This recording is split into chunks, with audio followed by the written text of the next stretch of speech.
As you watch the screen, your heart begins to beat faster. There's a fluttering in the pit of your stomach.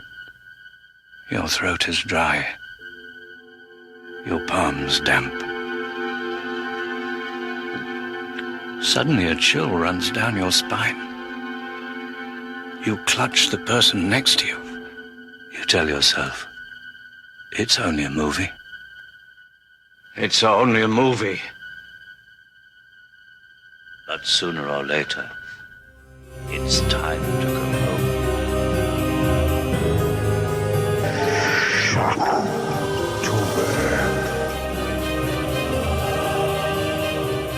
Welcome to Film Strip and the next installment of our 2023 Shocktober Festival. I'm Ron. I'm Jay. I'm Lindsay. And I'm Anthony. We'll get to Anthony in a moment, but first, we're here to talk about Killer Clowns from Outer Space. Starring Grant Kramer, Suzanne Snyder, John Allen Nelson, John Vernon, Michael S. Siegel, Peter Lucchese, Royal Dano, who I believe is Paul Dano's father. And No! Did not know that. And Christopher Titus. If you remember Christopher Titus, he was all over Comedy Central in like 2001. Anyway, written, directed, produced, and Clownzilla special effects by the brilliant Chiodos brothers.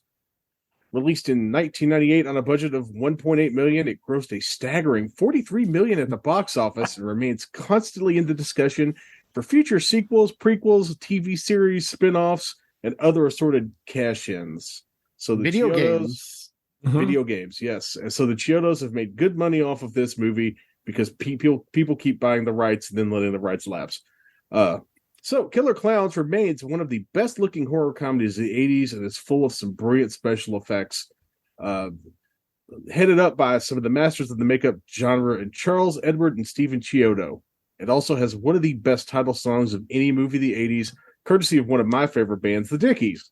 Jay, let's start with you. What's your background for this? This was one of those things that my friends and I were like on the playground on Monday. You talked about what your parents let you rent on Friday because as a Gen Xer, nobody gave a damn what you watched. And so you could just rent anything. And somebody told me about this bonkers movie, and I thought there's no way on earth I'm ever going to be able to sneak and watch this or even convince anybody to let me watch it. All right. Stop right here. What? I'm sorry, ladies and gentlemen. There's no reason for us to do this movie here tonight. Terrifier. Let's do it. 1, 2, 3, 4. This is a little trickery we're pulling on friend of the show, Anthony, best known for seeing every movie possible in theaters and being the biggest Terrifier booster of anyone. Wait, are we really doing Terrifier? Yeah. So, as a treat to him, he's got to surprise him with the opportunity to talk about the only clown he cares about that he doesn't also host a podcast with, Art the Clown, star of the movie Terrifier. But first, let me give you the background. Starring Jennifer Cannell, Samantha Scafidi, David Howard Thornton, and Catherine Corcoran. Released in 2016 on a budget of $35,000, it grossed $76,000 at the box office in Russia and nowhere else because it basically got stuck in the festival circuit for 2 years before being picked up by Dread Central in 2018. Written and directed by Damien Leone, it finally got a theatrical release in July 2023, where it promptly racked up $292,000 in a very limited release in the United States and spawned an incredibly successful sequel and a third movie. So, Anthony, surprise, surprise, this is your baby, so take a big bite out of it. What is your background with Terrifier?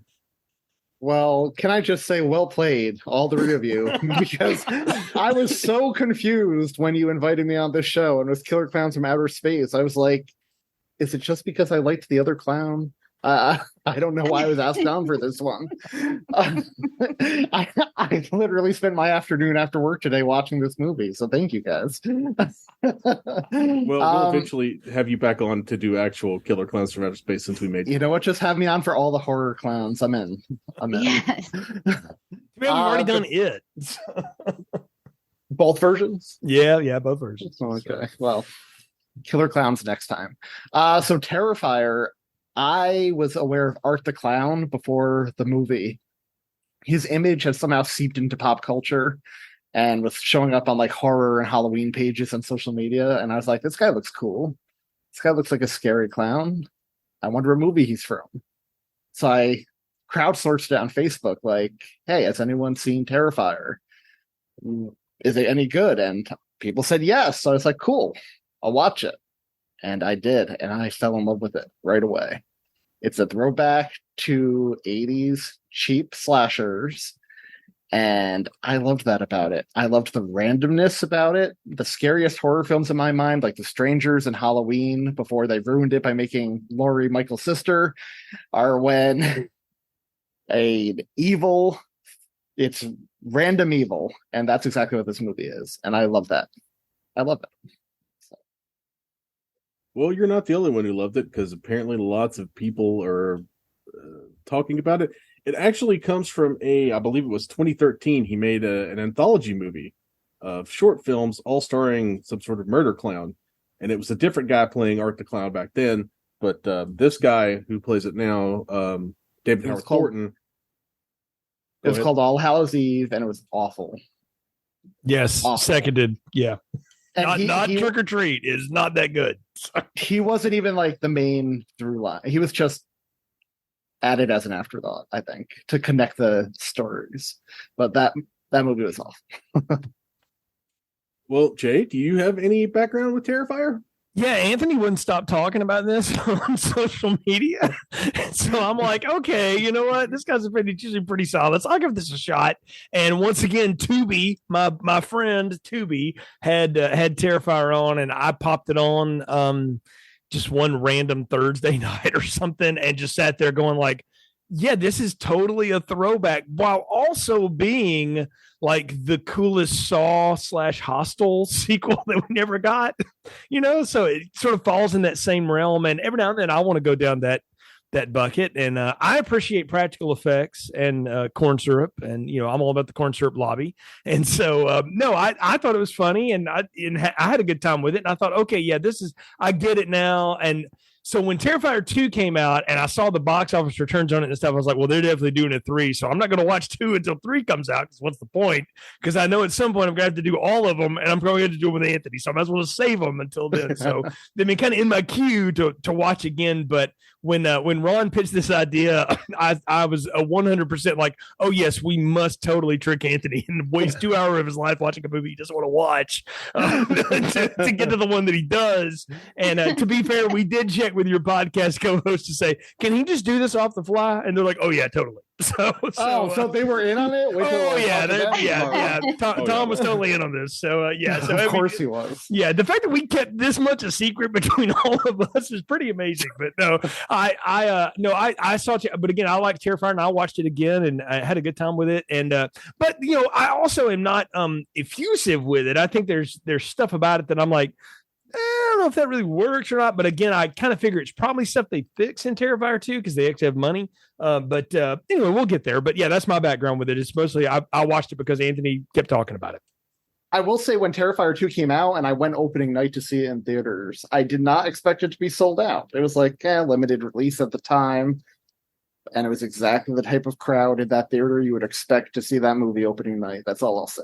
That's smart, though, to do limited release with something scared, honestly. That's smart to do something limited release with like a cult classic like that, because then you guarantee the audience, So it's almost as good as doing like Christian murder porn, which is also apparently big at the box office these days. But anyway. Did you say Christian murder porn? Yeah. Murder porn. There's one of those out right now. We won't talk about that, but yeah. Okay. We'll expand on that later. I'm curious to know. I was excited because they did a Sound and the Fury movie. No, it's not William Faulkner. It's Sound of something else. Sound of Freedom. That would have been a movie where 25 minutes of it is somebody talking about a sandwich. But anyway. So that's for all my English major friends out there. Okay, Lindsay, do you have any background with Terrifier? I don't. I have zero background except for watching it today to prep for this after we decided to pull this little prank. So yeah, that's it. That's my big background. I have seen the Art the Clown photos circulated through the interwebs though. So I guess I just never put 2 and 2 together. I have some friends actually from high school who do like horror photography specifically, and I see a lot of stuff that they post, and I'm pretty sure her feed is where I saw Art the Clown for the first time. But yeah, this was the first time I ever actually saw the movie. And as for me, my background is putting together this plan to prank Anthony in a positive way. Hopefully it's a good, pleasant surprise prank and not the bad kind of prank. Hey, as the resident old here, I got to quote Sheriff Brackett. Hey, you know, it's Halloween. Everybody's entitled to one good scare. Nice.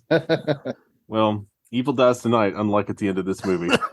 Unless it doesn't. Yeah. So, yeah, I'm very pleased with myself for having pulled this off and having asked several people like that I know Anthony talks to, like Tom, like my wife Holly. I met with people before I pitched it to Jay and Lindsey to like, is this going to be mean or will he love it? And they were like, oh yes, he's going to love it. And then Tom was like, dude, yeah, you have to do this. I could look up his text right now and tell you he was extremely like pleased by the thought of me doing this, putting this one over on you, Anthony. So of course he is. However, it's Art the Clown week for me because I'm covering Terrifier 2 with Julia on Wednesday. So see, there you go. So. Yeah, that's why he was like, oh yeah, he will have no problem doing this.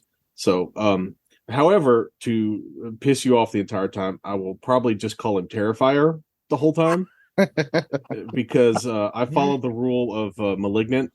Malignant is the name of the monster in Malignant. Orphan is the name of the girl in Orphan. His name is It the Clown.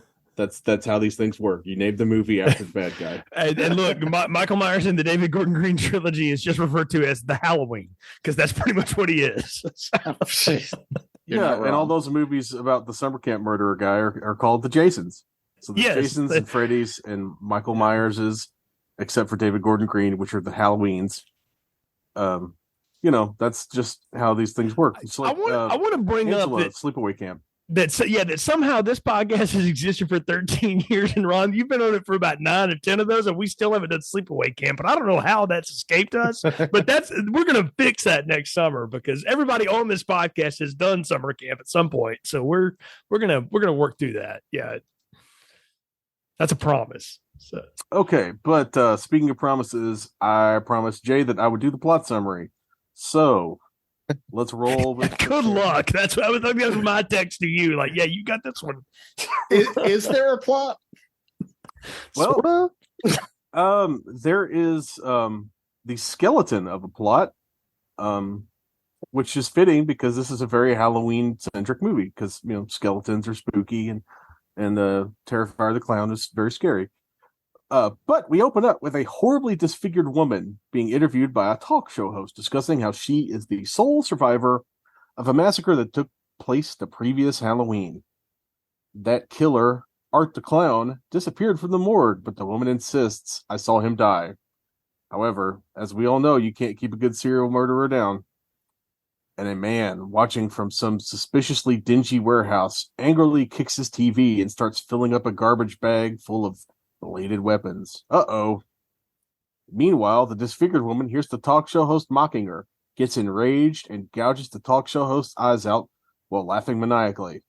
Now, maniacal laughter is probably my second favorite Bouncing Souls album, but we're not going to get into that right now. I'm going to save it for Tom's podcast.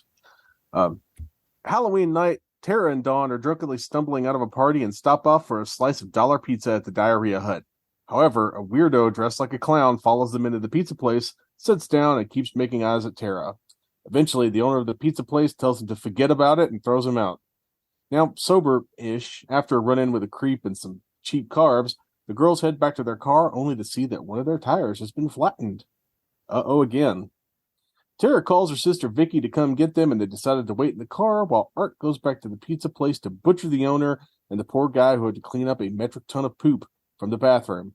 Apparently, that's why Art got thrown out. Tara has to pee because drinking, and she talks to a pest control guy named Mike who takes pity on her and doesn't make her go squat behind a car. She runs into a weirdo cat lady who talks to a doll like it's a real baby. And shout out to any fans who remember Britain the Doll of Reddit fame from like 6 or 7 years ago. I may be the only one who remembers that, but that's fine. Art grabs Dawn from her car. I remember that too. Well played. I'm glad someone brought cookies to the podcast. Smash Tara wandering around where she runs into Art. He attacks her, subdues her with a sedative, and ties her to a chair. Upon waking, Tara gets to watch her friend Dawn get carved up from asshole to appetite by Art using the world's most powerful hacksaw. If I had a hacksaw blade that powerful, I would rule the world with it. Or just, be able to get chores done more efficiently. Tara escapes and whacks Art with a board, and then he pulls out a gun and shoots her, which came out of nowhere and probably made me laugh more than anything else in the movie. The cat lady sees this, runs to Mike, and begs him to call the police. He dismisses her and gets hit with a hammer for his troubles. I guess Art is team believe all women. The cat lady finds Art cradling her doll and takes pity on him, showing him a mother's love by cuddling him, which is probably a bad idea. Vicky the sister arrives, only to be lured into the building by Art. She finds him wearing the scalp and breasts of Cat Lady. A chase ensues, but Art gets distracted by Mike's coworker showing up. Art decapitates him, very slowly, then goes back to Vicky. Vicky escapes him, but then finds her sister's Tara's corpse and she has a meltdown, allowing Art to beat her with a cat of nine tails, Passion of the Christ style, before Mike, who it turns out is not dead yet, knocks Art unconscious and calls the cops. Cops take their sweet-ass time, allowing Art to revive and stomp Mike to death like an extra from The Walking Dead. Vicky sneaks away and hides in the garage, but Art crashes through the doors of Mike's stolen truck, and another thing that made me laugh, and runs her over. While she's out, Art presumably snorts a bunch of Florida Man's bath salts and starts eating her face. Cops arrive, but Art shoots himself in the head. Vicky lives. But at what cost? Art and his kills are taken to a morgue where the medical examiner unzips that special bag. Lots of crazy shit happens. Art sits up like the Undertaker and strangles the guy to death, much like the way Kane Hodder strangled me for a picture one time. 1 year later, Vicky is released from the hospital for her television appearance. We wrap all the way around to our original framing device. Neat. As credits roll. That's longer than the fucking movie, man. Well done. But yes, well done. Well done. Wow.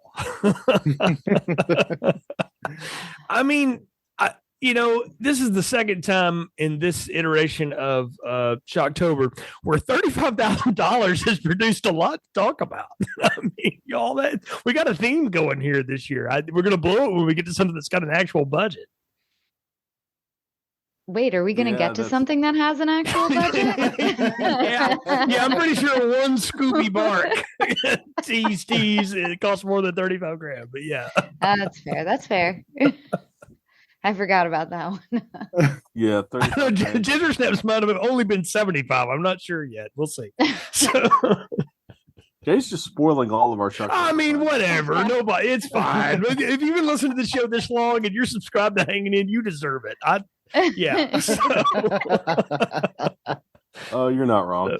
Yeah. All right. So, with that out of the way, what did everybody think about this? We'll come back around to it, but what did everybody think about this initial framing device? That disfigurement makeup is awesome looking. Yeah, no, look, I had flashbacks to like the best or some of the best parts of Brandon Cronenberg's Possessor. If you see like when the sort of face distortions they do in that movie, which if you haven't seen that movie, every one of you, that's homework right now. But yeah, and everybody listening too. But yeah, I love facial distortion stuff, and I think it's because I saw The Wall very early on as a kid, and sort of all of Pink Floyd's action and stuff like that. It stuck in my head. Like I was into that, and I think I conflate some of that with the Land of Illusion puppet video that Genesis did or whatever. But yeah, but I mean, but I love a good face melt or whatever as it is, and I'm always down for that. And when you scar the person and they can't get away from it, I'll stand for Tom Cruise and Vanilla Sky the same way, all that kind of stuff. I just love.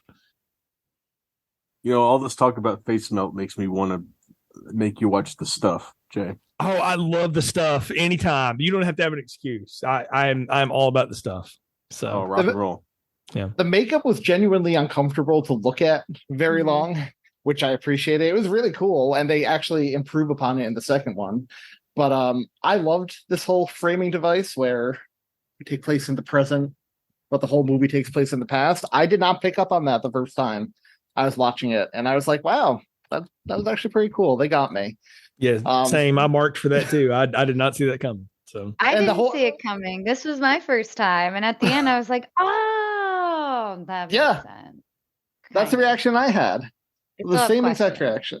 But yeah, so I was watching this movie, and I'll like jot down random thoughts that I have while I was watching it. And there was one point I was probably 3/4 of the way through, and I thought, how come the beginning scene has absolutely nothing to do with the rest of the movie, but it's still my favorite scene so far? And then when it came back to the very end, I was like, oh, now it makes sense. I should have seen that coming. I don't know where my head was at. I was not in the right mind frame.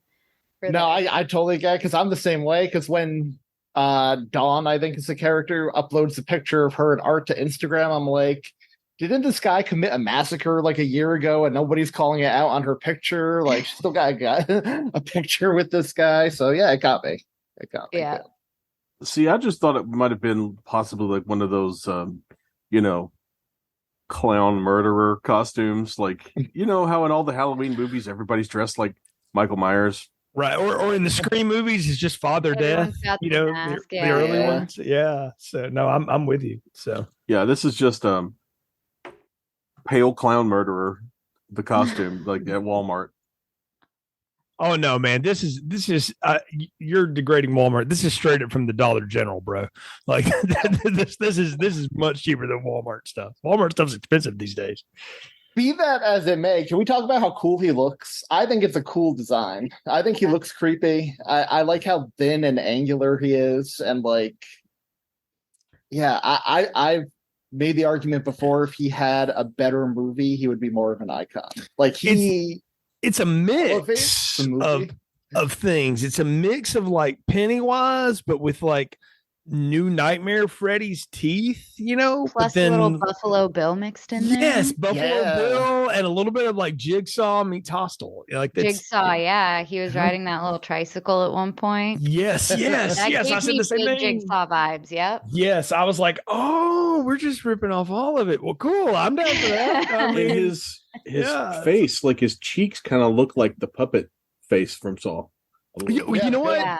You know what I got off of that, Ron? I got one of the Puppet Master puppets off of that a little bit. Like there's a little bit of that angular, like a 6-shooter. Yeah, or one of the ones from Littlest Reich, whichever. But yeah, it's kind of the same diff. It's the knife one. Yeah, I love that. I love that angular thing. Well, there's also like he's got this sinister grin too. And y'all, this is a deep dive, but it's the wacky preacher from Poltergeist 2.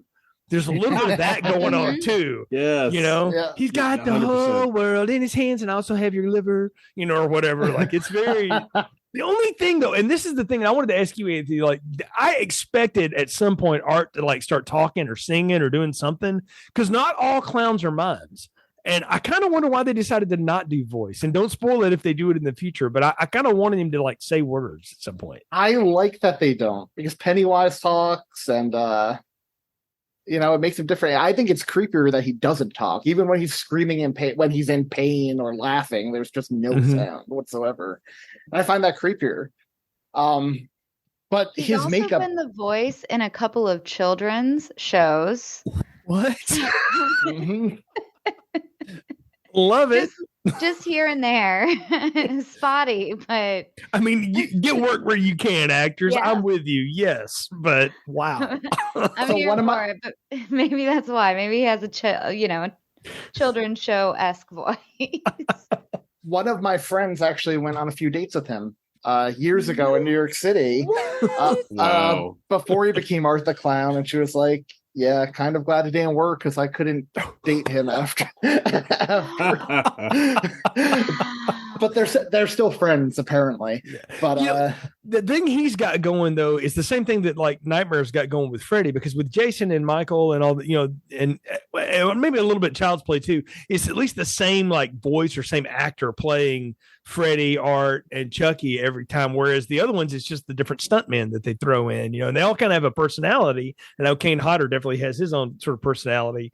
and stuff. But I like the fact that he's sort of continuing this. But that's why I kind of wanted him to have a voice, because I put him more in league with Chucky, a little bit of later Freddy, and no offense, a little bit of Leprechaun too, which I will stand for some of those goofy Leprechaun movies. They're fun, and so I kind of, he's in that same pile. That's a great observation, because I agree. Like, you can get anyone to put on the Michael mask or the Jason mask, but just like only Robert Englund can really do Freddy.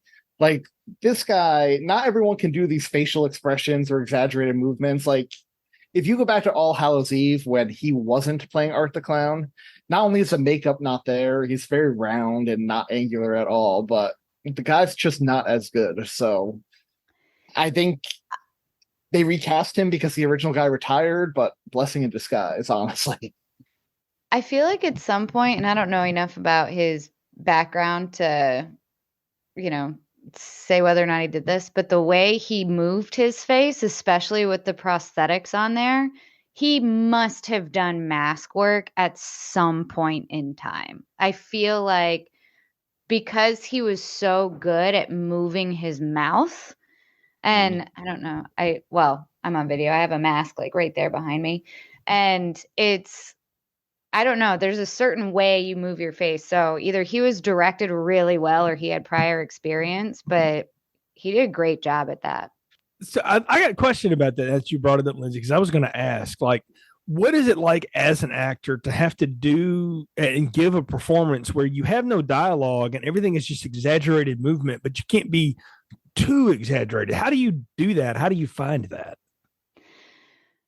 Some actors thrive in that environment, honestly. They love it. I've worked with many who really, really enjoy that piece because it's all body work. And so sometimes in like bigger productions, you'll have movement coaches and things like that to help you get to where you need to be, since there aren't actual, there's no lines to work with. But I think for, and I won't speak for all actors, but I know that this is true for many, and that it's a way to explore a way of embodying a character that you don't often get the opportunity to explore. So it's a challenge, but it also is, you're not hung up on the script. You can just fully be, this sounds so woo-woo, you can like fully be the character and really embody it. So yeah, I mean, he was weird in like the best way. And all of his, Anthony, I think you mentioned like someone said that he was just thin and angular and that's just his body type, but he really used it to, especially in some of those, the Buffalo Bill scene, especially. But like, he really used it and he was just so weird and it worked. He made it work really well. He definitely has some mask work in his background because he played Grandpa Who in like 5 national tours of Dr. Seuss's How the Grinch Stole Christmas, the musical. So he's definitely had some weird facial appliances on to do, Seuss stuff. Yeah, for sure. And yeah, he has a very his face, like his out of character face, makes me think of Peter Weller. Like, I can see that. Ooh, yeah. He's got that kind of Peter Weller. Like, I would like to see this guy do RoboCop if they do another ill-fated RoboCop recast. Hey, do not speak ill of Joel Kinnaman. That movie's fine. It's just not Verhoeven's brilliance. I like that movie. I love Jackie Earle Haley. I'll watch Jackie Earle Haley in anything. Same. His whole like 10-man smack talk action, I'm down for that. Much better than his friggin' Freddy, I'll tell you that much.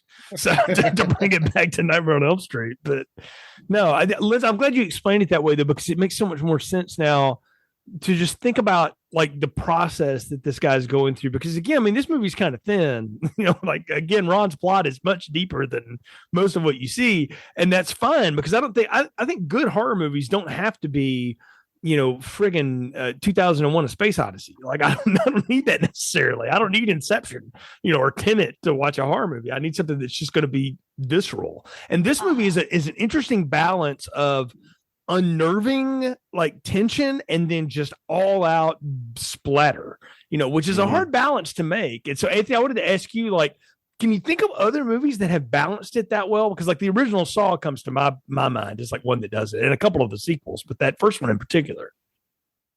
Yeah, the original Saw. You mentioned Hostel before. That one comes to mind. I'm trying to think what else. I'm sure lots in the 70s and 80s. I can't think of any though. Yeah, I could. One of the things that I find interesting about this whole about the whole movie is it's so thin, but like Joe Bob Briggs has a saying, "Don't let the plot get in the way of the good story." And I feel like that this is more story than plot. In that way, it kind of feels almost like it feels a little bit like a hallucination at times, like we're in the head of like Tara or Dawn or whoever, and is just kind of seeing this crazy stuff happen in front of them. And it's so it toes that line of like almost like a phantasm, kind of that kind of phantasmagorical, weirdness. It almost feels to me like it's a short story. Like we're not coming in on the full movie. It's like a chapter in a book. Like we're not getting the full background or what happens after with this movie. It's just a very singular part. Like what happens in this 1 to 2 hour period this evening. But that's what makes it scary to me. Like the randomness of it. Like these girls were not like targeted by Art the Clown. Like it was just a chance encounter, and this drunken girl called out to him, and he just fixated on them. And that's terrifying because I'm sure, I mean, I'm not a woman. Lindsey, you can say this. Like drunken guy, like girls, like you have to deal with creepy guys all the time, especially after nights out. And yeah, I don't know. It just felt real to me in that sense. Like Damien Leone, who wrote this and directed this, said he came up with the idea of Art the Clown as a short story to begin with. He pictured a girl on a late night bus, like the last bus out of the city, and a clown gets on and sits opposite her on this empty bus. And it starts out fine enough. He's making her laugh and everything, but gets more and more aggressive and scary as she starts rejecting his advances. And I'm like, that type of shit can happen, and that type of shit does happen all the time to women. And I think that's what makes art really scary. Yeah, pepper spray, ladies. It kind of pepper spray. Has anyone else other than Anthony, I'm sure, seen Midnight Meat Train? Yeah. Yeah. One of Bradley Cooper's better performances, by the way. I'll just low key say that, but yeah. Yeah, no, I agree. I think it is one of the best things he's ever done, and it reminded me. Terrifier reminded me quite a bit of Midnight Meat Train, because like later on in the movie we get the part where the cat lady goes to the exterminator, and she's like, look, there's this crazy white-faced clown and he's killing all these people and blah blah blah, and he's like, you just lost your marbles, lady. And it kind of makes me think of like how everybody thinks Bradley Cooper's kind of unwinding in Midnight Meat Train. Well, can I say this too? And I don't know if they'll ever admit to it, but the people that made Scream 6 clearly ripped off this train scene, but did it badly because it's so much better here. Like it's what that train scene should have been and wasn't. And I'll save that for my Scream 6 hate later down the line someday. But if you follow me on Letterboxd, and most of you don't, but you should, you'll know what I think of that movie. But no, I loved that about it. And I felt like I was watching Dylan Baker a little bit from Trick or Treat, if y'all remember his segments in that or whatever. Mm-hmm. Like so evilly, normally unnerving he could be, even though art is very much, a different world or everybody played it the same way. It's like, yes, I'm dressed like this freak, but I'm just going to be very like, I'm just going to be like Looney Tunes about it. And very Harpo Marx. Yeah, thank you. Yes, Ron. Thank you for tying it together. It's very Marx. I think what I now have realized is since you introduced the Marx Madness to us several Marches ago, that everybody has ripped off the Marx Brothers for 100 damn years now, and that's pretty much it. But no, there's a lot of that in this, and it plays so well. And I want to go back to something you said earlier, though, like this could be somebody's dream. Like rewatching it this time, I'm like, are we just like basically hearing Vicky's recounting of everything that she noticed? So maybe we're not even getting the full experience, and this is how distorted it already is. Like that's just where my mind went. Really interesting. It ties back to the interview from beginning. It's like Lindsey, I was blindsided by that because this was my first viewing of the movie. But the more I think about it, and the more, Jay brings up all those good points, the more I was like, yeah, I feel like this is like a secondhand story almost. And then when Vicky shows up, it seems there's a lot more detail or a lot more specificity. So she's like, these are the things that happened to me. And this is just kind of what I figured out, or what the police have said about the rampage earlier. I never thought of it that way, but I like that interpretation. I'm going to make that headcanon in my mind then. Awesome. All right. So at the pizza place, the pizza, I made fun of it, but it actually looked kind of good. Kind of made me want some pizza. It made me think of Ron, the House of the Devil pizza that we saw. Our actors, Greta Gerwig was in that scene as well, of Barbie fame now. But it made me think of that pizza scene from that incredible movie. I have a question for you guys, since we're on the pizza scene. What do you think of these two actresses in general? Not Vicky. We have Dawn, and we have, is it Tina? Something like that. Tara, that's it. Tara. I mean, haven't seen a lot of horror movies. They're kind of, Friday the 13th, 3 to 7 level. Like they sort of fall in that. They could be like third level Dream Warriors in a Nightmare series. They're okay. I mean, Vicky's kind of like the sister in Child's Play 2, maybe, but like that's about it. That's where I come down on it as a horror fan. I feel like if this movie had been made in the 80s, Tara would have had some big fake breast implants.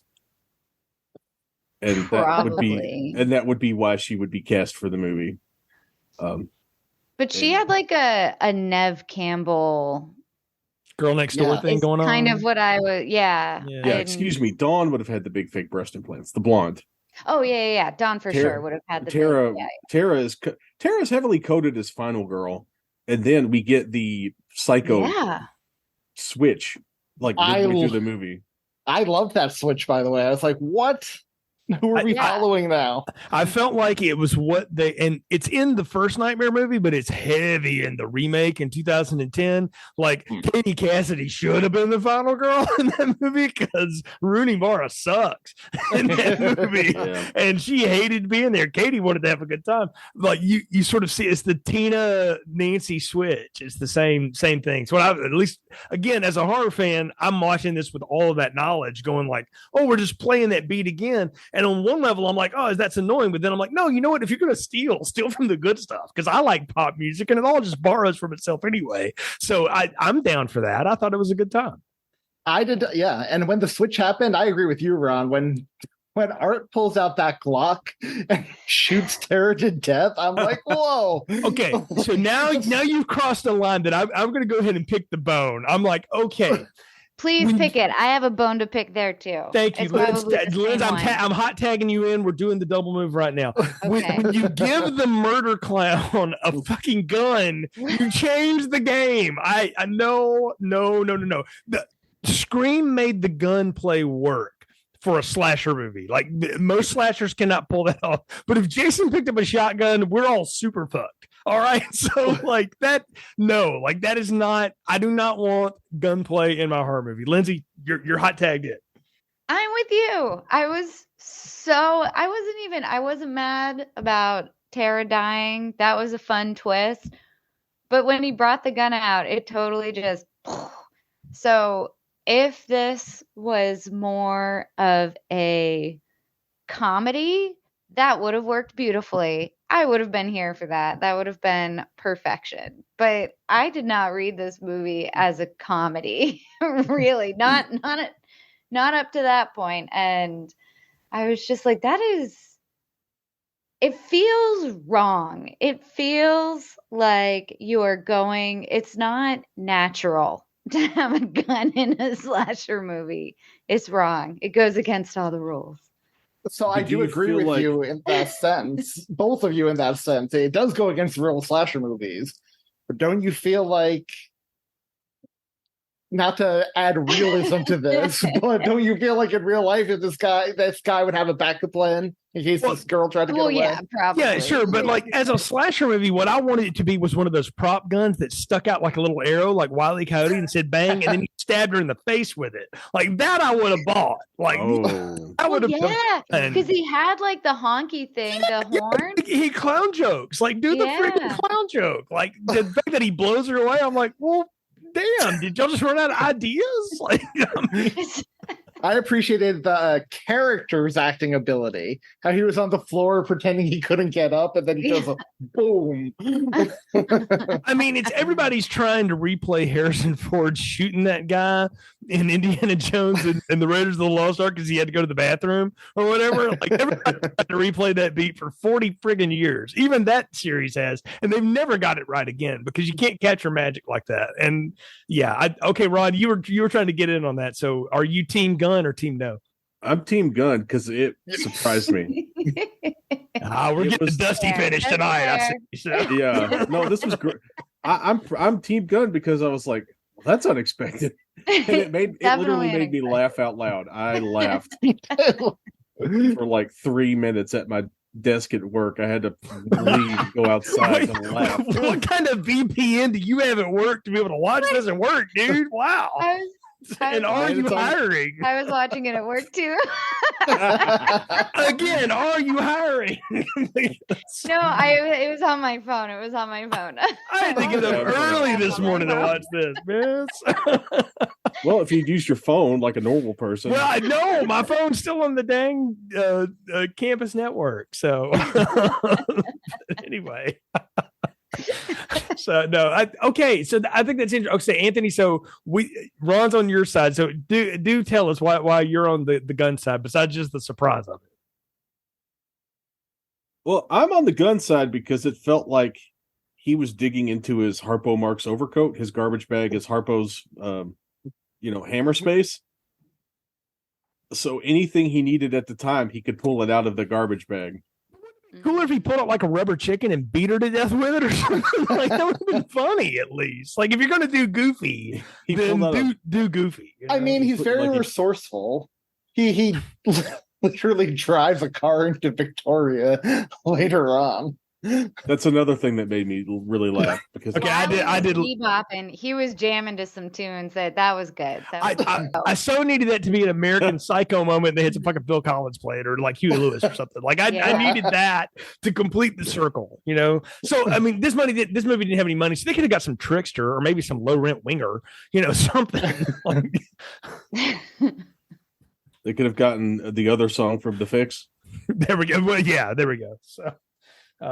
That's a killer needle drop, and it's the whole reason why that's there is amazing. So that and one of my long gestating article ideas that I've never gotten around to doing or trying to sell to someone is best horror movie needle drops using real songs. You need to do that, man. Yeah, that's awesome. That's an incredible idea. I'll help you do the research on that. Between that and the aforementioned The Strangers with the Gillian Welch song. Oh God, someday we need to get around to that one too, because that movie just messes with my head in all kinds of ways, man. And I'm an old dude. Nobody's going to come do that to me. But like the fact that you got fucking Tara from Buffy to be that person, holy cow! So, the nicest person on that show in the history of ever. Yeah, I mean, that's that movie still creeps me out. It doesn't pay to be a nice person in the movie because as we see what happens to the cat lady. Yeah, right. That's one of the more uncomfortable scenes in the movie for me is not even the part where he's Buffalo Billing around in her parts. Her scalp and her scalp and bits, but the part where she's hugging him Yeah. made me And he's, very like, sucking his uncomfortable. thumb. It was very uncomfortable when she's like, did you ever have a mother's love? Like, it seemed to even take him by surprise. Or that would seem to be the only moment in the movie he seemed surprised by something somebody said. There was some Black Christmas 2006 shit going on in that moment, y'all, and a little sleepaway camp too. Just call that back, and I was like, "Oh, we're going in all kinds of directions here." So that I did not expect this little low rent movie to go. So I will admit, though, no matter how many times I watch this movie, I cannot figure out the space of this building. It's endless. Like it's like a friggin' it's like the Saw 3 trap. It's like there's no warehouse it's that's a maze in out. there. It's a maze. No, there's no way. It's And just a every liminal door space. is somehow locked from both sides. Right. Like the elaborate planning that takes is beyond the pale, you know. Yeah. I'm as someone who's used storage facilities for many years, I promise you they're not that secure. So. Well, my understanding is this feels very New Jersey to me. It feels like It's Staten Island. yeah. Oh, okay, that explains a lot. That explains number one, the pizza. Number two, the warehouse district. Number three, the aggressive rats that we see later in the movie, and also the fact that they lock it up from both sides to keep squatters out. Okay, I was like, this doesn't feel very New Jersey to me. Me either. It was in New Jersey. yeah.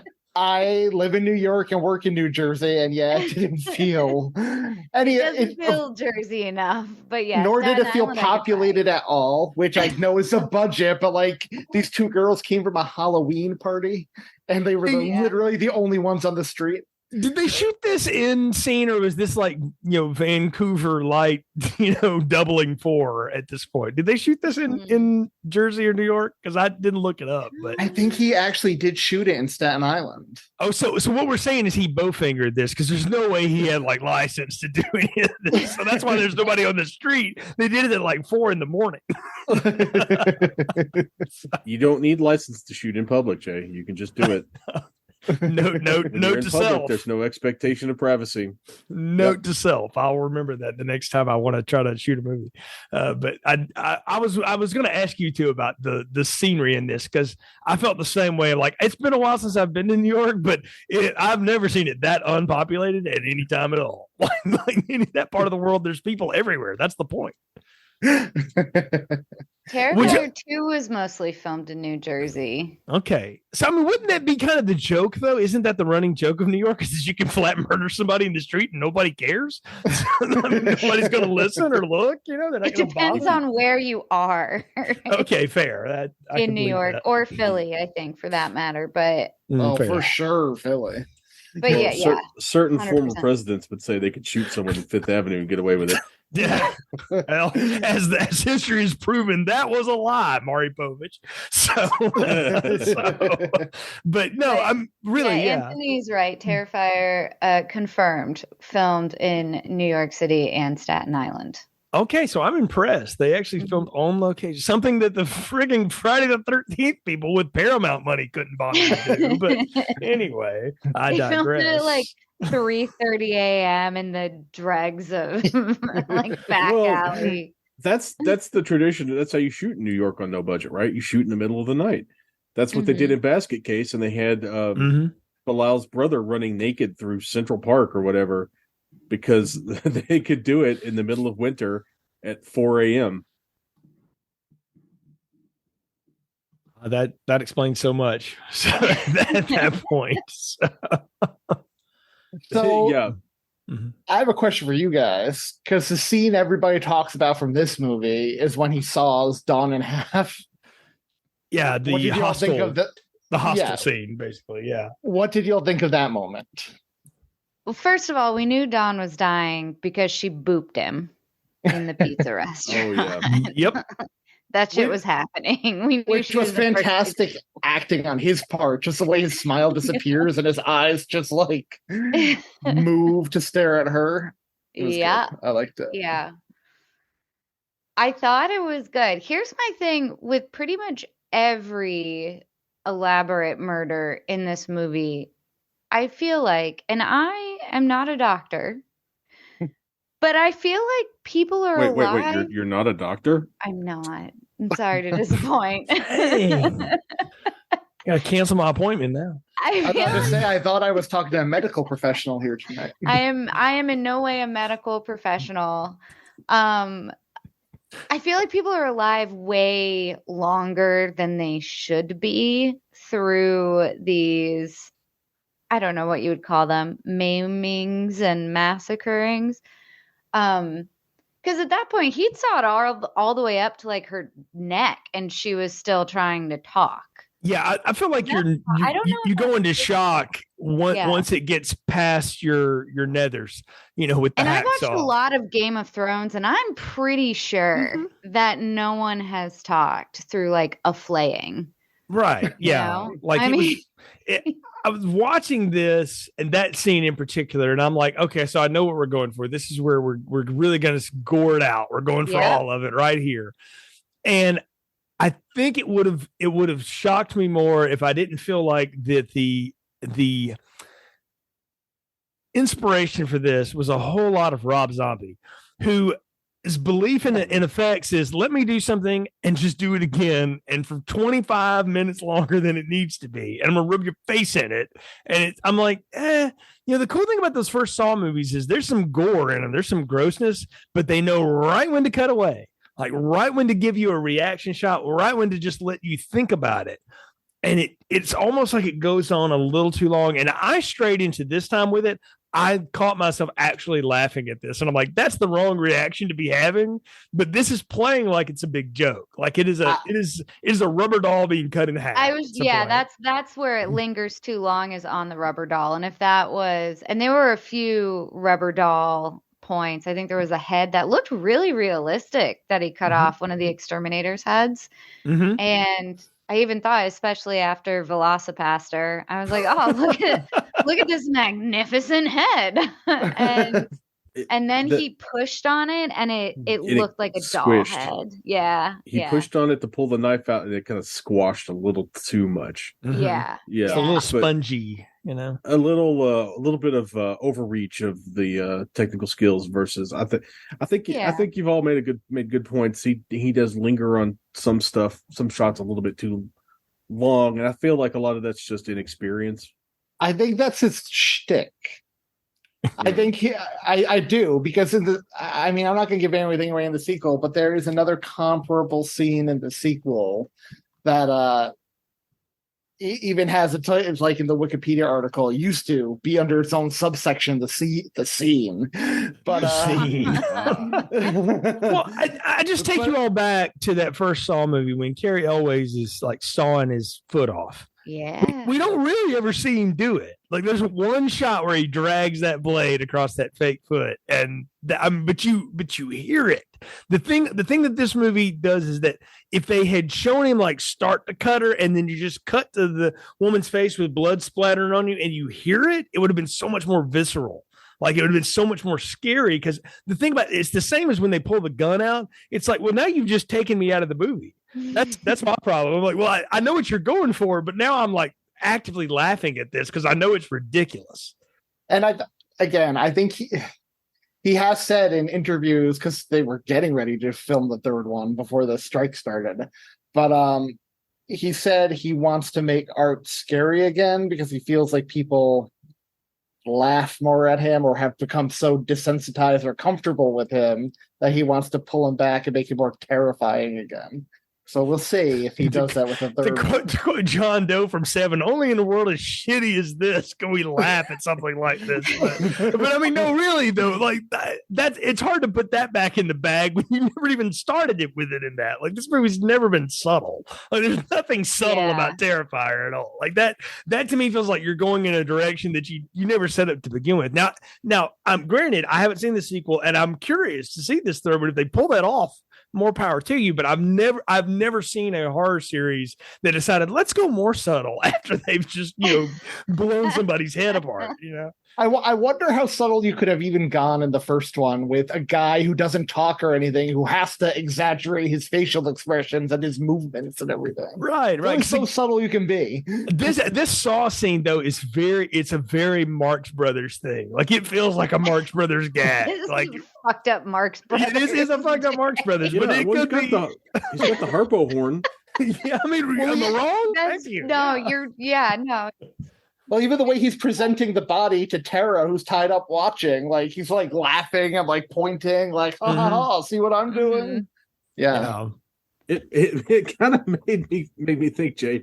You calling it calling back to the Marx Brothers made me think of the cabin in the ship where they just keep stuffing more and more people into it. Yes, where it just becomes this. Yeah, just how many more people can we put on that little set? Yes, same. Yes, it's very much in that same vein, and that's fine if the movie is going to play like that. What I'm arguing is that the movie's trying to do both things, and I don't think it can do that. I don't know that there's any narrative structure that can fit all of that in one. I mean, it's what happens in those later Nightmare sequels, or even in the Friday the 13th ones. You just start rooting for Jason to hack up all the people you hated in high school. Like that's the problem. Like when you start siding with that, you no longer have an in with the audience. Like, well, I'll just say now, like I wanted the Scream Killers to whack everybody in that last movie. I'm like, please let them win finally, because these people all need to go out hard. But if you've seen it, that doesn't happen.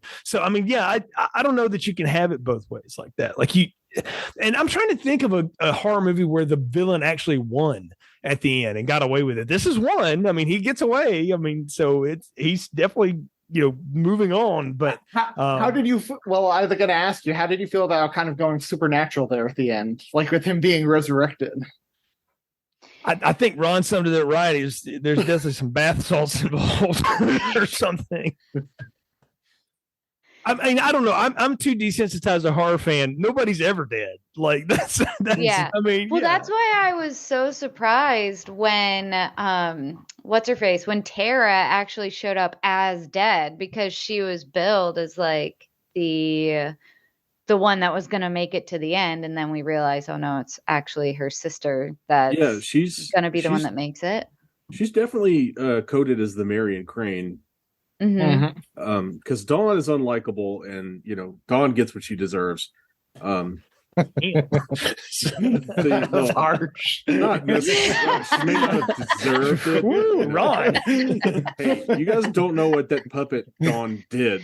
Don't at him. That was a terrible puppet. That's true. I'm with you there. So. That puppet was like way worse than all those little Chucky puppets that get thrown into like the flamethrower or whatever. The best Chucky death ever is in that second one where they basically just melt him into the fucking wax, man. Oh God, I forgot about that. Yes, it's only to be topped by what they do in the third one. But yeah, so that second one's super gross. But and I was also operating under the assumption that the pizza place guy was like the cousin of the pizza place guy from Do the Right Thing. He probably said lots of racism in his past. He's Danny Aiello's random cousin. Yeah, he's Manny Aiello, and he deserved it.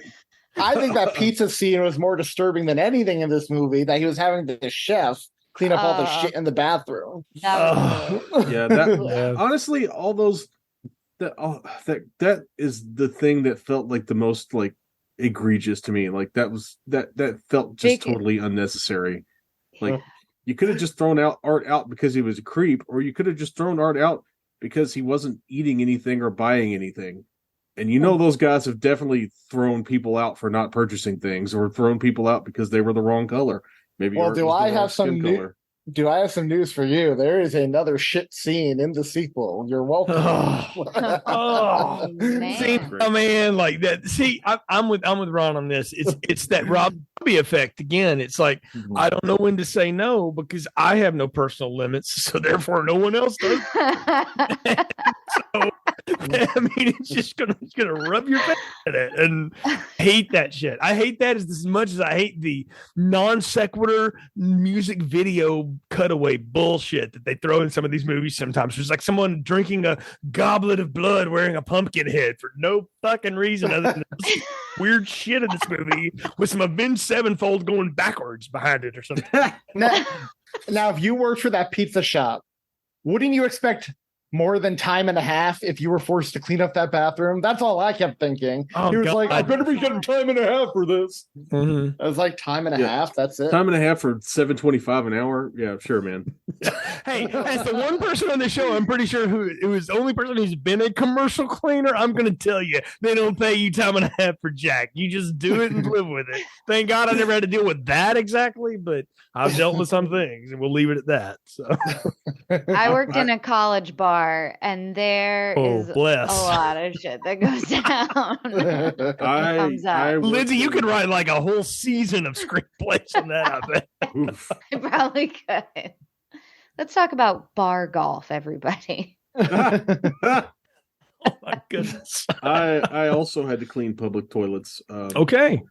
In both the cafeteria and the library, and my God, the library. Oh, okay. So I worked the 10 p.m. to 2 a.m. shift at the library, and we shut the computer lab down at 1. So from 1 to 2, they didn't trust me to shelf books, so I just had to walk around the third floor to just watch all the random shit people would do in between the aisles. I'm just going to leave y'all with that. But yeah, if I didn't understand how children were made, I would have known it after that shift. I promise you that.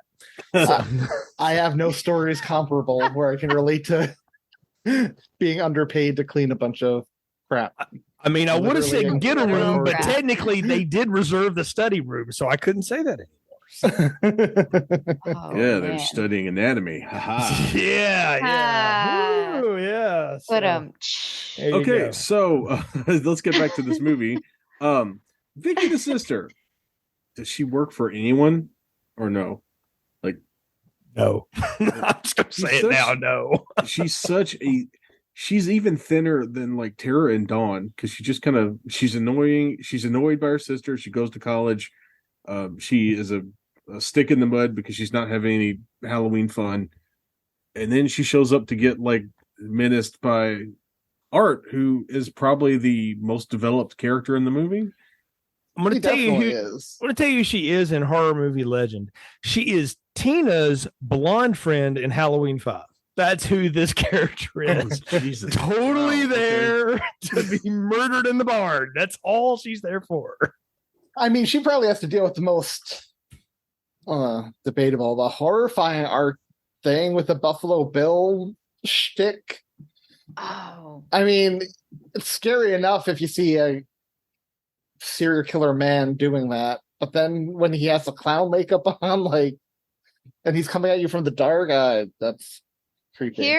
Here's one of the grossest, funniest things, and one of her best acting moments to me is when I can't even put this lightly, so buckle up, boys. When she is walking down the stairs, she's creeped back, out, and she steps right on. I don't know what expletive I want to use to say vagina, but that's not the word I wanted to use. That's just what came out of my mouth. But she steps on it and she does this whole motion because you see it. And I was like, did she just step on what I think she stepped on? And I backed the movie up just to slow-mo through it to make sure that she stepped on what I thought she stepped on. But her dry heave, I thought was the funniest thing in the whole movie. And also her best acting moment, in my humble opinion. I'm going to agree with you on that, because I was trying to figure out, how am I going to talk about this scene in front of Lindsey? I'm just not going to bring it up. And then you did it for me. So this is why we're friends. And so, but I saw that and I was like, Yeah, I'm pretty sure she just stepped on a hoo-ha. Snap. So, Yeah. I was like, I've seen a lot of things in horror movies. I've never seen that until now. I know, me neither. I was like, okay, That's you know why I what? backed it up. I was like, this can't be right. You know what? Balls in your court, Rob Zombie. Never seen you do that shit. So. Well, and speaking of balls, that's a good segue. I appreciate that the tricycle scene came after this, and Art had the foresight to put his clothes back on before climbing on that bicycle, because that would have been really uncomfortable for that guy. Yes. Good point. Agree. Also, I feel like they missed out by not showing us Art's dick when he's parading around in the Buffalo Bill costume. I feel like if you're gonna do he this, was wearing go all a the way. sliced off badge while he was dancing around. Oh, Yeah. okay. I mean, yeah. Yeah. I mean, I needed him to do the tuck and do the Buffalo Bill situation. Honestly, that is what I wanted. I think he was doing his best impression of it. But the only thing I could think of in my head was like, would you fuck me? I fucked me so hard. Yes, Like, yes. I was. We were in the same headspace.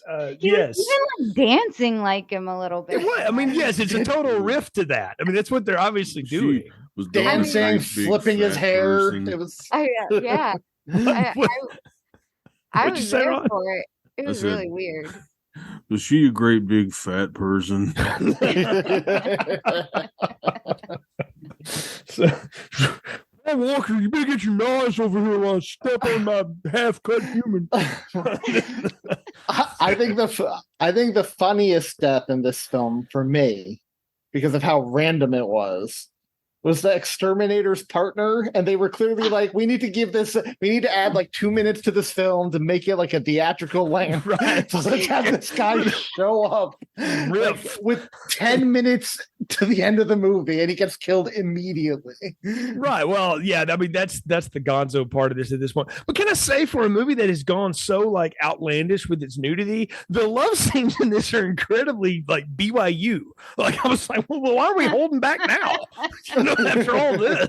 So I'm with you, Ron. Look, I've seen rare exports. I needed to see some elf dong. Where was that? What was happening? Yeah, I didn't get any dong in this movie. Look, I got lots of let's all be cards. adults here. The dudes need to give it up more. Okay, I'm just I didn't even get to see not a just- butt. Oh no, I did get to see a butt. I did. I was about to say, not to spoil There's an anything for the Art second one, but you get Art butt and you get some dong in the second one. Okay, so Stay look, tuned. they learned their lesson. Now I know. Okay, there we go. I mean, everybody knows that monsters are always scarier when they have visible genitals. Can I tell you what would have been even scarier though? No, if they had done like Ken doll with him or whatever, and he just had a bump.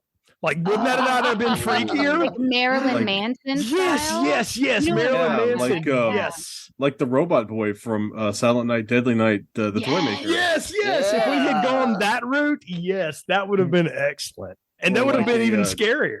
That Or would like have, a that Castle would've- Freak Mhm. situation where it's Yeah. all deformed. Right. If you did see Art's genitals, though, somebody should have said, the clown's got nards. I want to do that movie so bad. I was just talking about that with Brian. That's on the list. It's on the list. I promise we'll get to.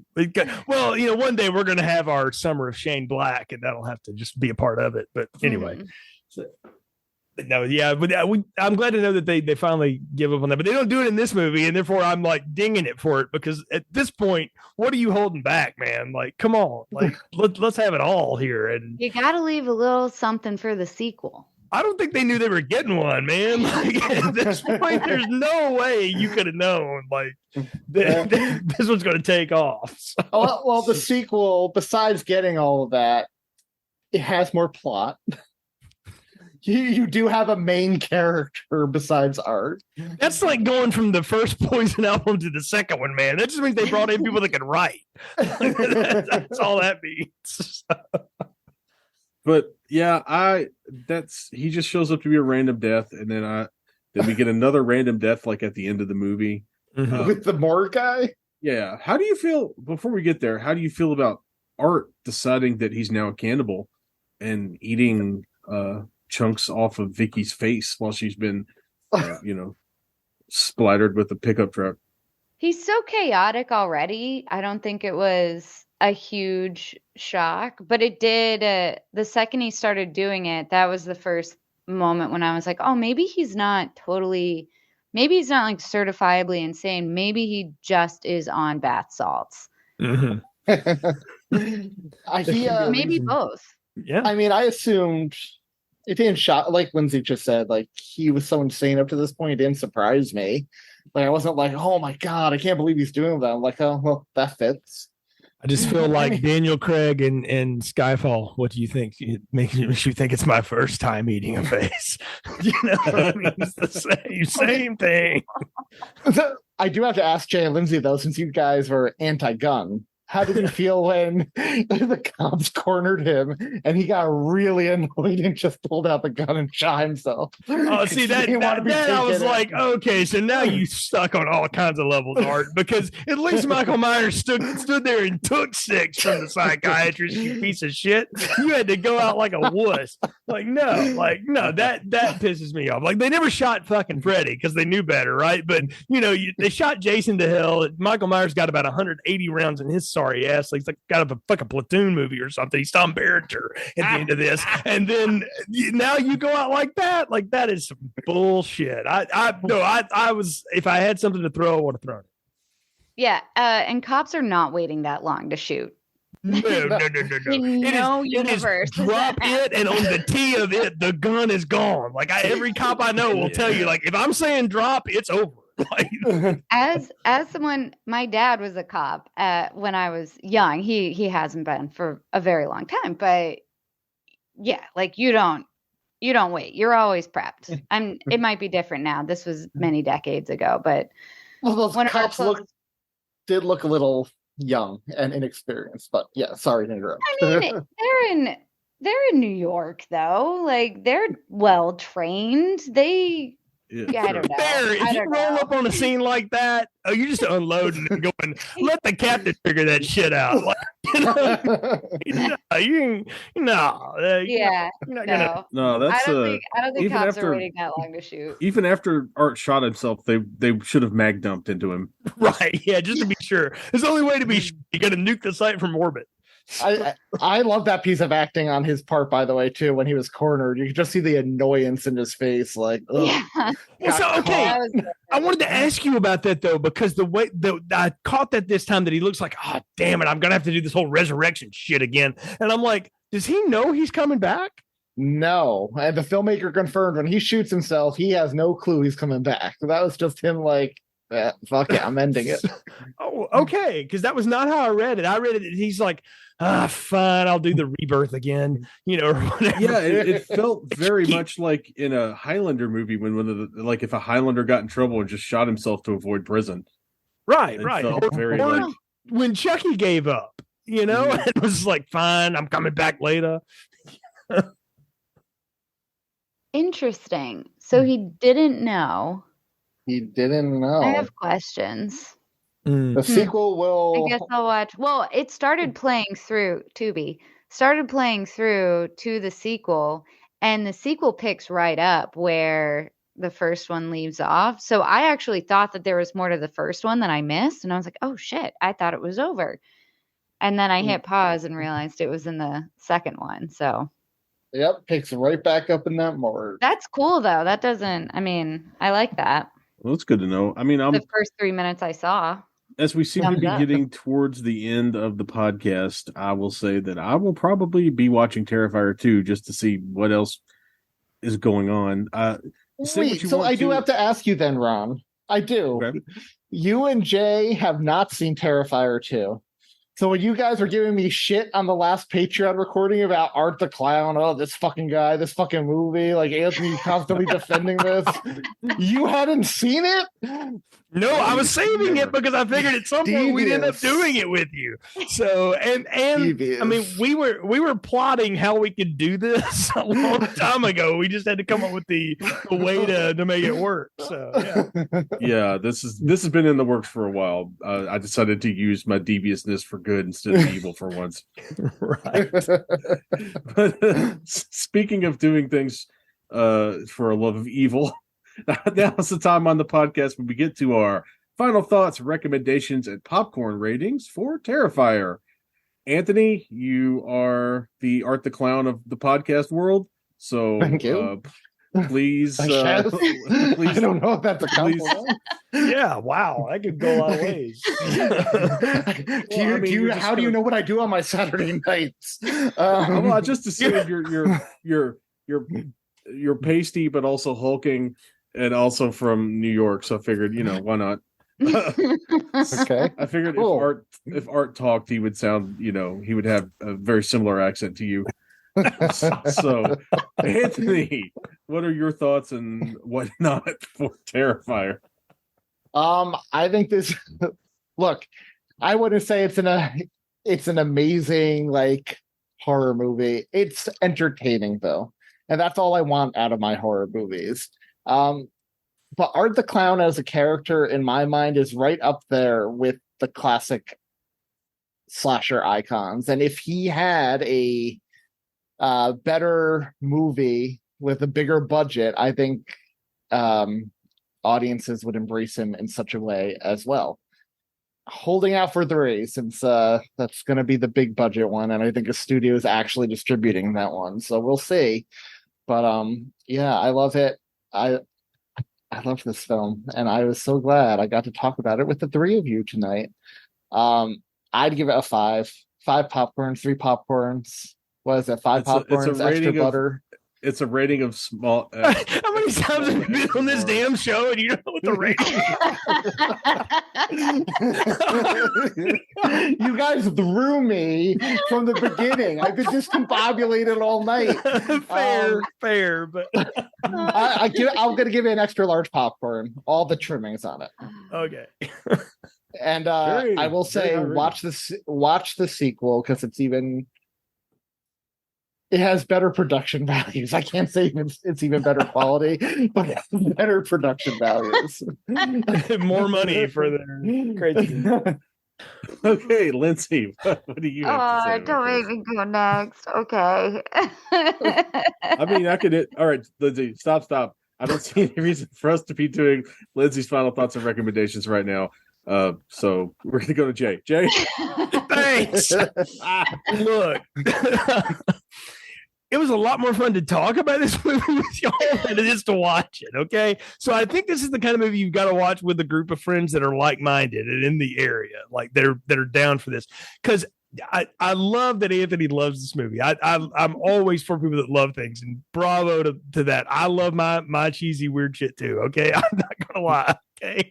But you cannot put this in the same breath as Michael Myers and even Jason or early Freddy. This is in Child's Play, Chucky, Leprechaun world. And you know what? As that, it's a lot of fun because it bridges enough into like Saw and Hostel Land to give me some of that gore fix I want, but it's also just cheesy as hell. But then it's also, they make some just dumb decisions. Like the whole gun thing, I've repped on it enough. It just messes with my head. And the fact that it goes out the way it does, the only thing that keeps this from me from just totally like just sinking this thing like the freaking new Titanic sub is too soon. Sorry, is the fact that the end when we realize that the wraparound framing device is, I'm like, that's clever, that's smart. There's clearly some ideas here.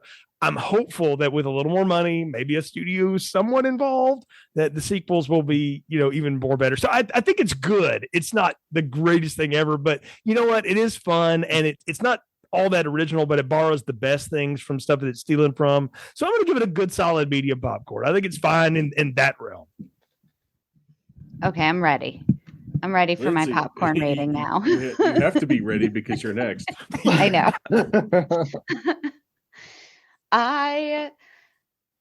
Nobody be mad at me. I'm just kidding. You can be mad at me. It doesn't matter. I'm not going to be mad at anybody. You're still my friend. Yeah, it was not.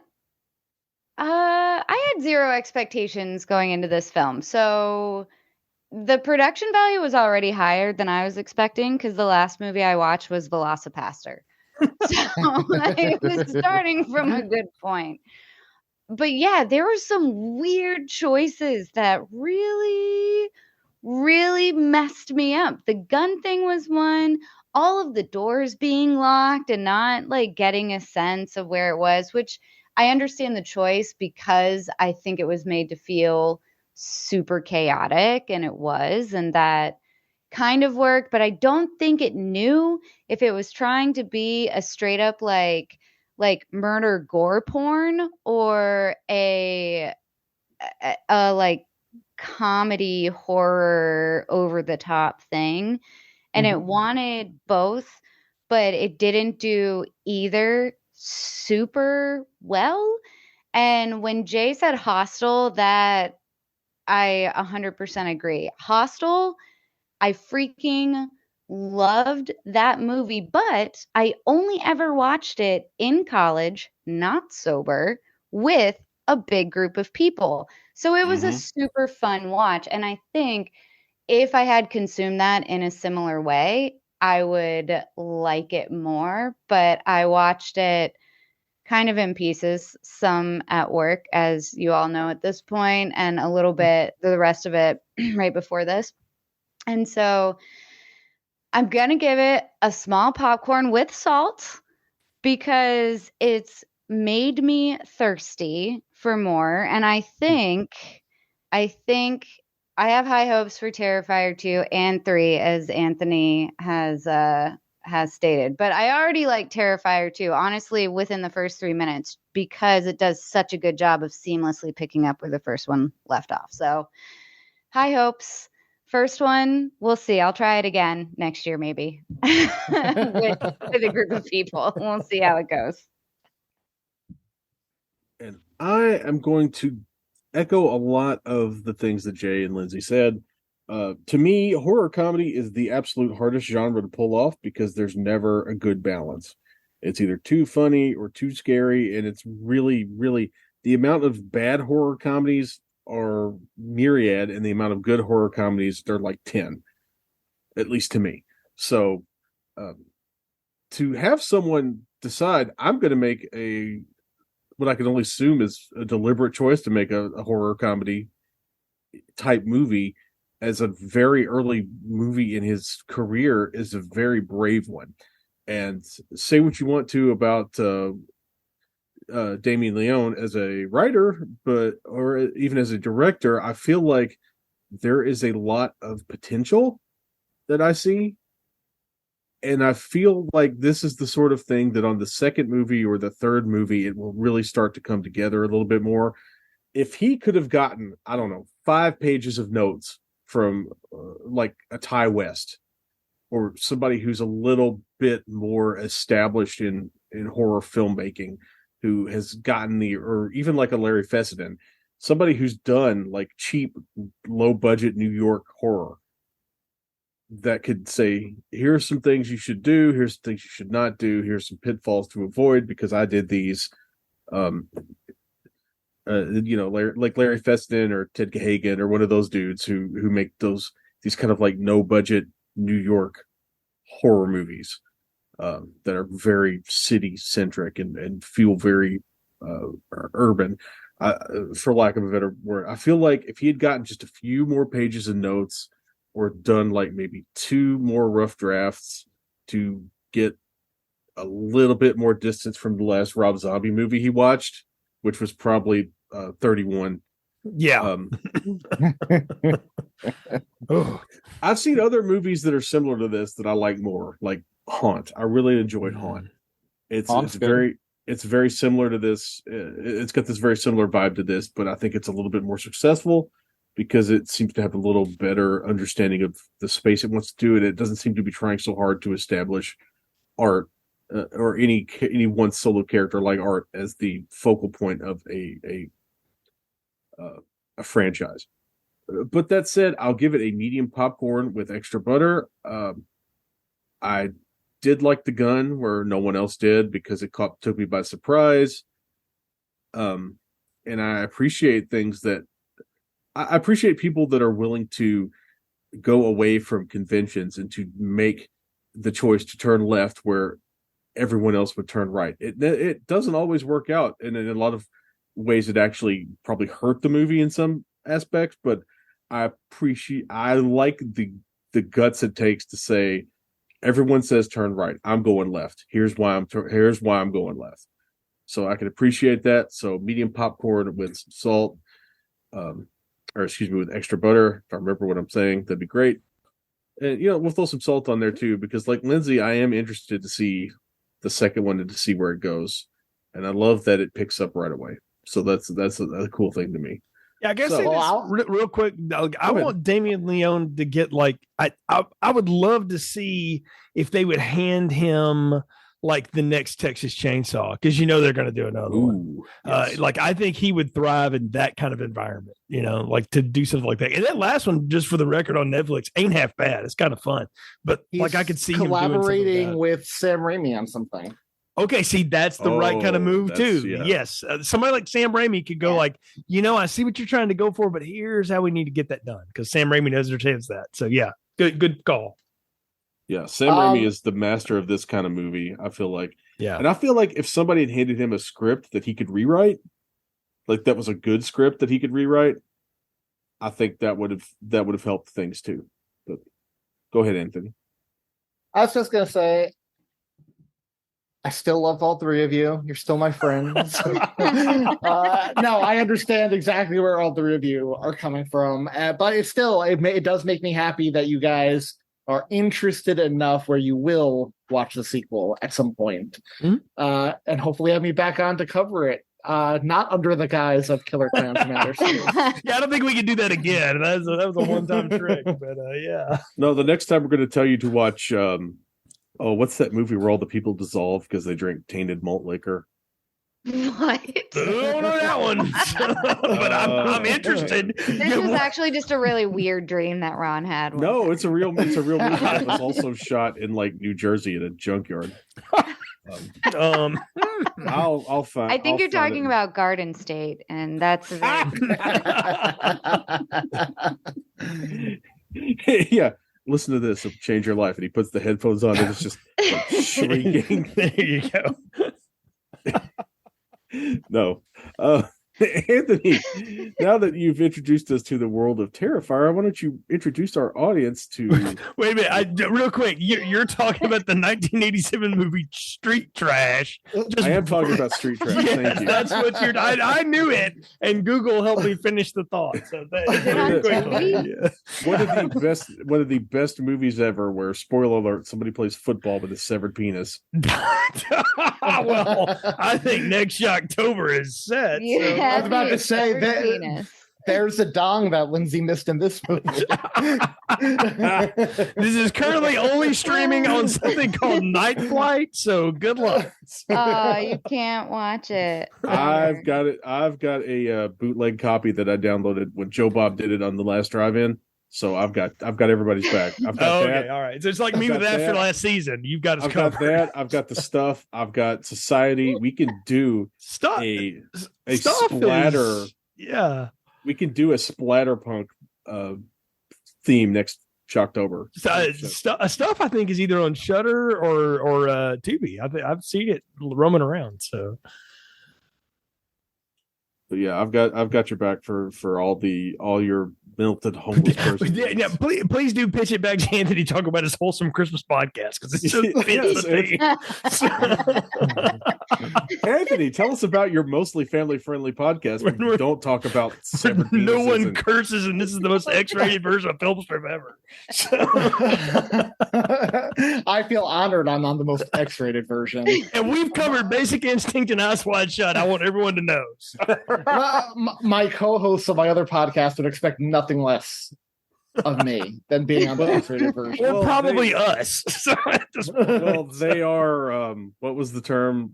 Bathing in their virginity. Bathing in their virginity, yes. They got a particularly good Google review, iTunes review, where Tom and Julia were accused of bathing in their virginity, despite the fact Julia's got 5 friggin' kids. They have enough kids to have a basketball lineup between the two of us.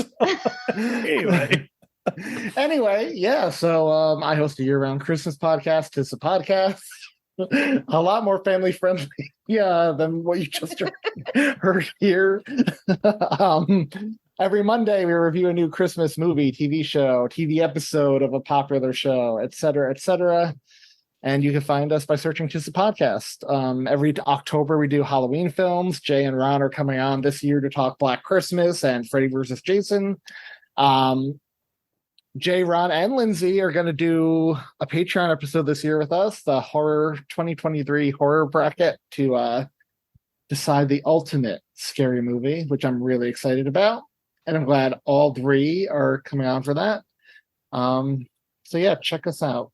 And if you want to hear Anthony talk more about Terrifier, check out the Tis the Podcast Patreon, because I believe he and Julia are what are you calling it, Anthony? Something about Ruiner or something? So there is a horror podcast me and Julia love called Ruined, where two friends, one who loves horror movies, one who hates them, they do a different horror movie every week, with the one friend just watching the trailer and the other friend walking them through the movie beat by beat, while the one who didn't watch the movie tries to guess the twists and turns and reacts and everything. So for Halloween this year, me and Julia did Terrifier as a Ruined episode, because she'll never watch it. And her reactions are quite funny as I walk her through this X-rated film beat by beat. So check it out. Her reactions to the normal movies you guys watch are really funny. Her reaction to something like this is going to be just priceless. The episode turned out very well. I'm excited to do the second one on Wednesday with her. So, and speaking of things that turned out well, that's about it for this episode of Filmstrip. You can follow the show's social media at Filmstrip Pod on all the things. There you will find announcements about upcoming shows, many posts on our Facebook page about movies that came out 30 or 40 or 10 or 15 years ago. Whatever movie came out on the day, I'll find a way to make a post that we covered 10 or 15 years ago. Yeah. And you'll also find a link to our Letterboxd page, which is in dire need of updating, but it contains a list of all of our reviews, and at some point it will do that again. Go to filmstrippodcast.com to link to our distribution site, where you could find us on your podcast platform of choice: Apple, Spotify, Google, whatever. Any place pods are casted, you can find our pod being casted. Please share the show, and if you can, leave us a positive review, as it helps other people find the podcast. It's good for the algorithm. God knows we need to feed that beast. For Lindsey, Jay, and Anthony, I'm Ron. Thank you for listening to Filmstrip. Thank you for listening to Filmstrip.